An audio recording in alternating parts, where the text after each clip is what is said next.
Welcome back into the SD tutorial once again. Today we will be going to discuss the chapter number 2 of 8051. The title is The Programming Model of 8051.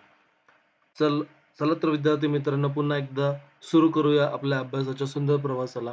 तर ह्यामध्ये chapter number 1 आपण पहिलेच बघितले आहे, जे की YouTubeच्या चॅनलला available आहे. तुम्ही ते बघू शकताय. त्यानंतर आज आपल्याला काय बघायचं आहे, यामध्ये प्रोग्रामिंग मॉडेल ऑफ 8051 बघायचं आहे आणि यामध्ये काय-काय आहे ते एकदा बघूया. सगळ्यात पहिले इन्स्ट्रक्शन क्लासिफिकेशन काय-काय असतं? इन्स्ट्रक्शन सेट काय असतात?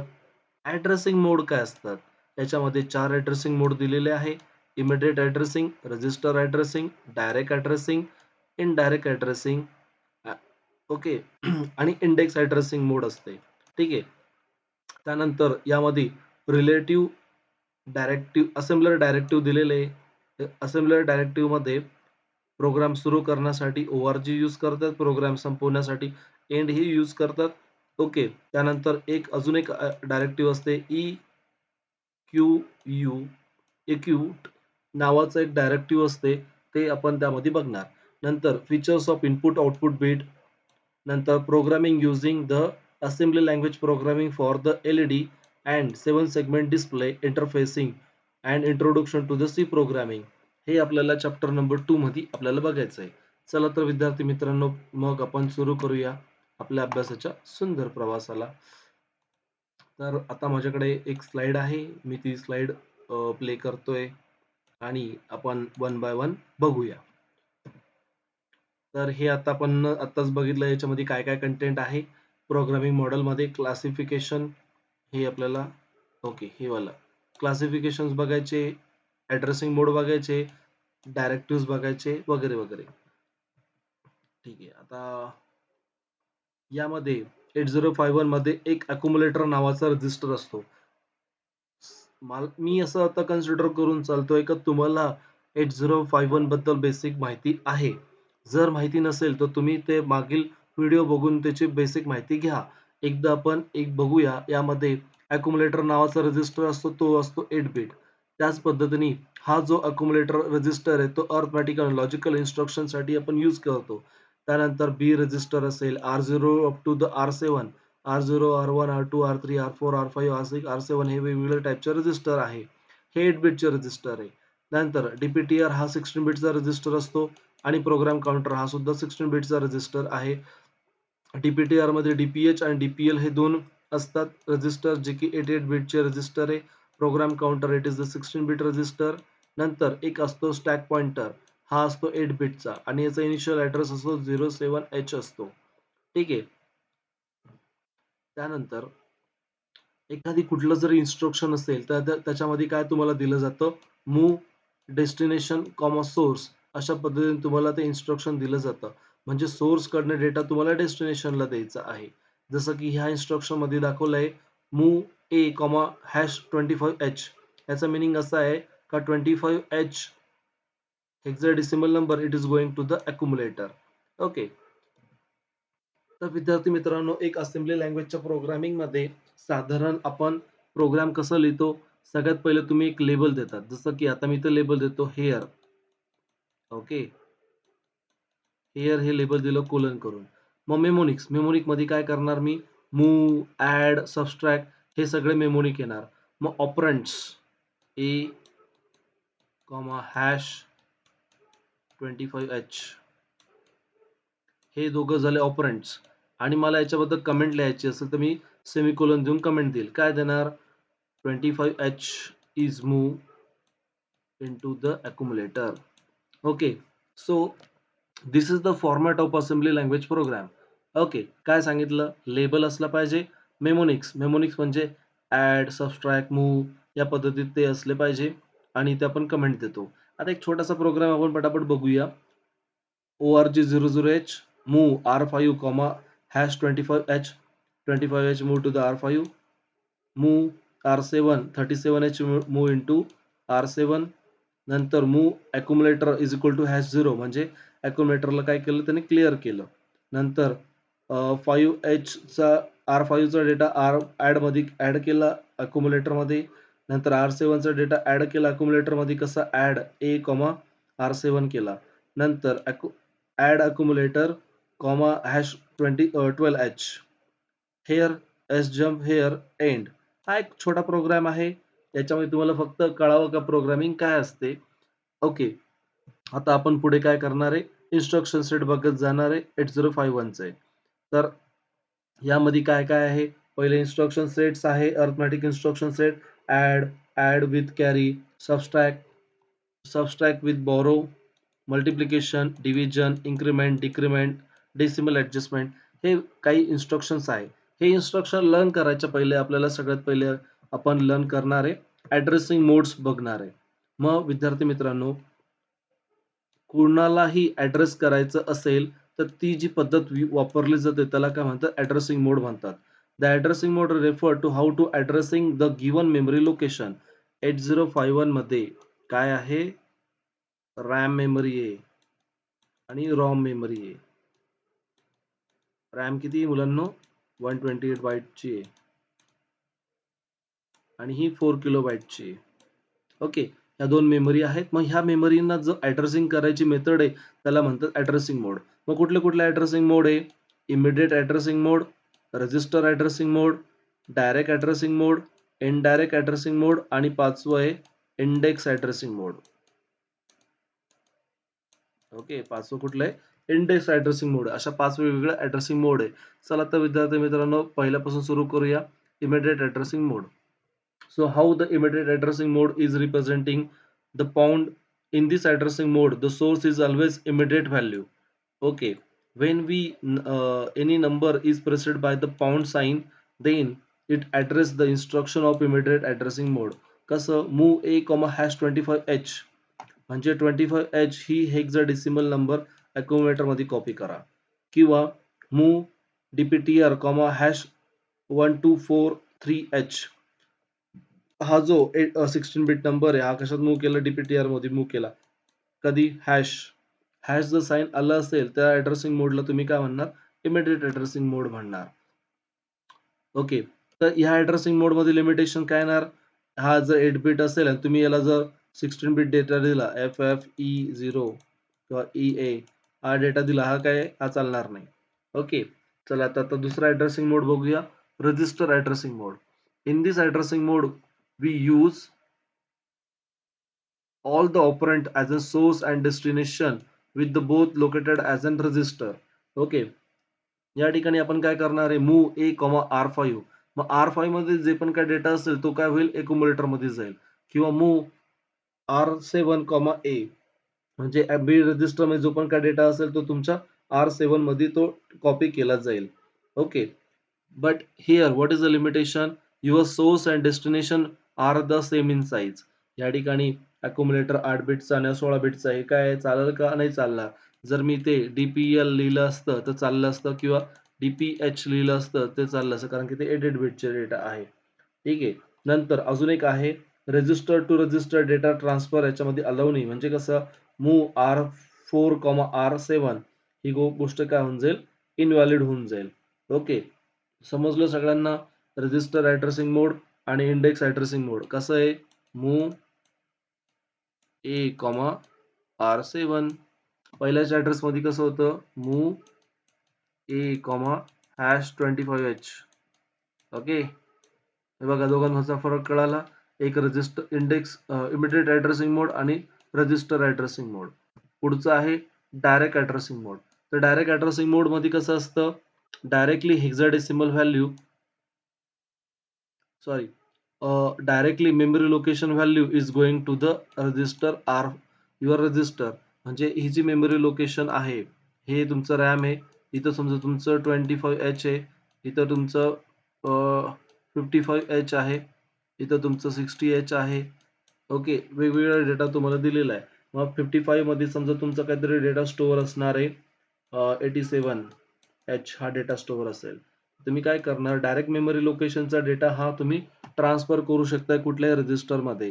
डायरेक्ट ऍड्रेसिंग मोड मध्ये काय होणार आहे, direct memory location address is going to the transfer or move A, 55H content of address 55H is moved into the accumulator. Similar way, the B register data is moved into the 70H. Okay, okay. Then source and destination can be direct address. Okay, here we use the memory power 00 to 7fh. आता 7fh काय RAM मध्ये आपण जेव्हा जातो ना तेव्हा हे 0 पासून ते 17fh पर्यंतच असते बरं का, 128 बाईट. आता तुम्ही जाल वरती त्याच्यामध्ये जास्त कराल, मग हे जास्त डेटा झाला तर तो घेणार नाही. फॉर एक्झाम्पल तुम्ही 255 घेतलंय तर तो घेणार नाही एवढा मोठा डेटा, हा 7fh पर्यंतच घेईल. ओके, त्याच्यानंतर पुढचा ऍड्रेसिंग मोड आहे इनडायरेक्ट ऍड्रेसिंग मोड. तर इनडायरेक्ट ऍड्रेसिंग मोड मध्ये आपण काय करतो, आपण इथे इन्स्ट्रक्शन बघूया. Move A comma R zero at the rate of R zero. What is mean by that? R zero मध्ये काय केलेलं आहे आपण, आता एक ऍड्रेस दिलाय आर झिरो. आर झिरोला काय केलं आपण, ऍड्रेस दिलाय 50H. मग या ठिकाणी काय होईल, 50H हा काय भानगड आहे, हा ऍड्रेस आहे एका मेमरी लोकेशनचा. हा ऍड्रेस आहे एका मेमरी लोकेशनचा 50H. आणि 50H मध्ये जो पण काय डेटा असेल, this will be store in to your accumulator. हे बघा, if R0 is contain the 50H, if the R0 is equal to 50H and the 50H is contain the 37H, then the after execution the accumulator contain the 37H. म्हणजे काय, the memory location address of R0, the data it will be going into the accumulator. आलं लक्षात? त्याच पद्धतीने इथे बघा, R1 चा data आहे 1BH, B चा डेटा आहे 64H. मग या ठिकाणी काय होणार आहे, बी चा जो पण काय कंटेंट आहे तो मेमरी लोकेशन 1BH च्या इकडे जाऊन तो काय होईल, तो स्टोअर केला जाईल. कुठला डेटा, 64H. हा डेटा तिथे जाऊन स्टोअर केला जाईल. तर विद्यार्थी मित्रांनो, या ठिकाणी तुम्हाला कळालं डायरेक्ट मेमरी लोकेशनचा डेटा आपण ट्रान्सफर करतो. या ठिकाणी एक लिमिटेशन आहे, फक्त आपण ॲट द रेट मध्ये R0 आणि R1 हे दोनच रजिस्टर आपण यूज करू शकतोय, बाकीचे रजिस्टर आपण इकडे यूज करणार नाही. आणि हे सिम्बॉल ॲट द रेट हे आपल्याला वापरायचं आहे. त्यानंतर इंडेक्स ऍड्रेसिंग मोड आहे.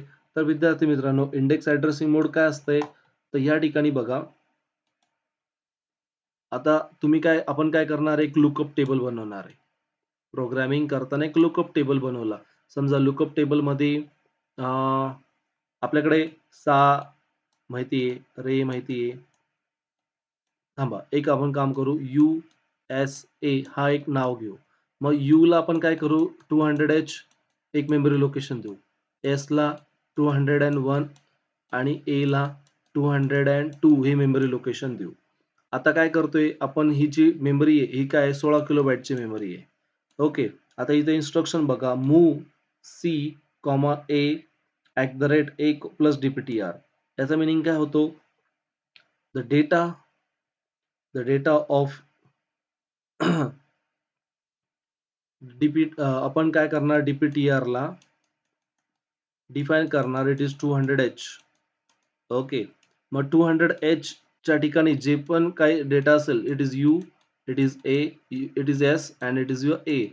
So the U it will be transferred to the A. So here what is meant by that, copy the content of memory location, copy the content of memory location is a transfer to the accumulator. Okay, copy the content of a memory location code is transferred to the accumulator.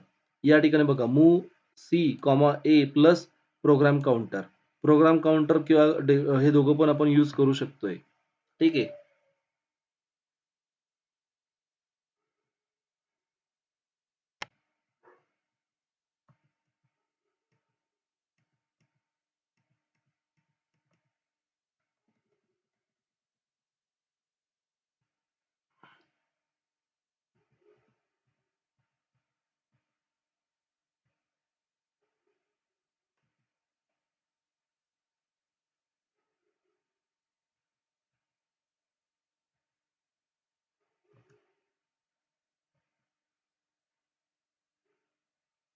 हे काही examples आहे, याच्यामध्ये आपण एकदा बघूया register आणि direct addressing मोड कसं असतं. हे बघा, okay, this is the immediate addressing mode. Move A, 25H, copy the content of 25H into the A. Move the A, 60H, 60H move into the A. Okay.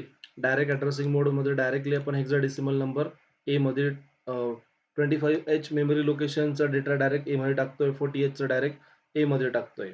नंतर register addressing मोडमध्ये रजिस्टरमध्ये जे पण काही कंटेंट असेल ते आपण त्याच्यामध्ये ट्रान्सफर करतोय. यामध्ये register to register transfer allowed नाहीये.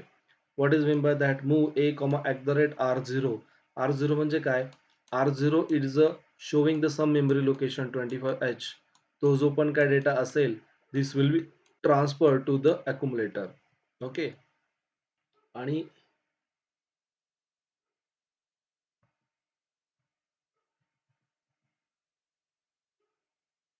Okay, so I think all of you getting these are the 5 addressing modes.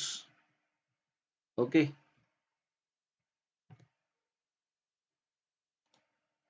Okay. तर विद्यार्थी मित्रांनो, आपण एक एक्झाम्पल घेऊया. या ठिकाणी तुम्ही जे बघता आहात, एक USA हा जो कोड आपण लुकअप टेबलमध्ये इथे स्टोअर केला आहे. My data is equal to define bit USA. Okay, it is 200H. Okay, program start from the ORG00H. Okay, ORG00H, then move DPTR, 200H. 200H is going to the DPTR. Accumulator clear केला. आपण code घेतला index addressing mode प्रमाणे move C A comma at the rate DPTR. म्हणजे इथं काय म्हटलं? Get the character from the code space. Which one code space? 200H. हा 200H आहे. 201, 202, 202. Okay, this will be going into the accumulator. Then accumulator data is going into the R0. Then increment the DPTR. DPTR पहिले किती होतं? 200. आता किती झालं? 201. Okay. नंतर clear ए केला. क्लिअर डेटा पहिला होता तो क्लिअर करून टाकला.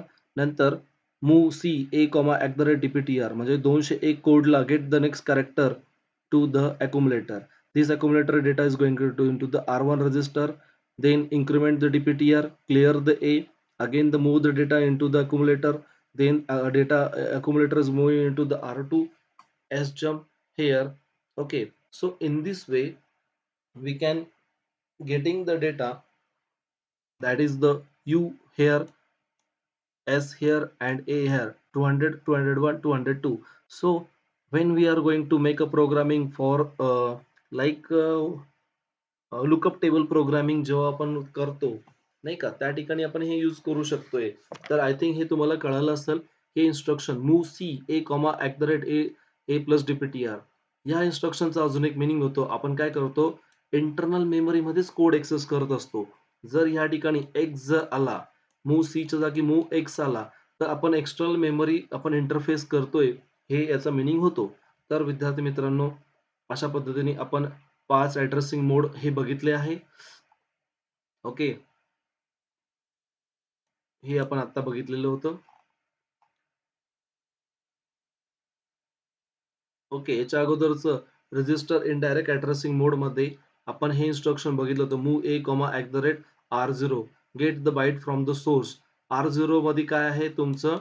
R0 मध्ये तुम्ही एक डेटा स्टोअर करून ठेवता. R0 it indicate the some memory location.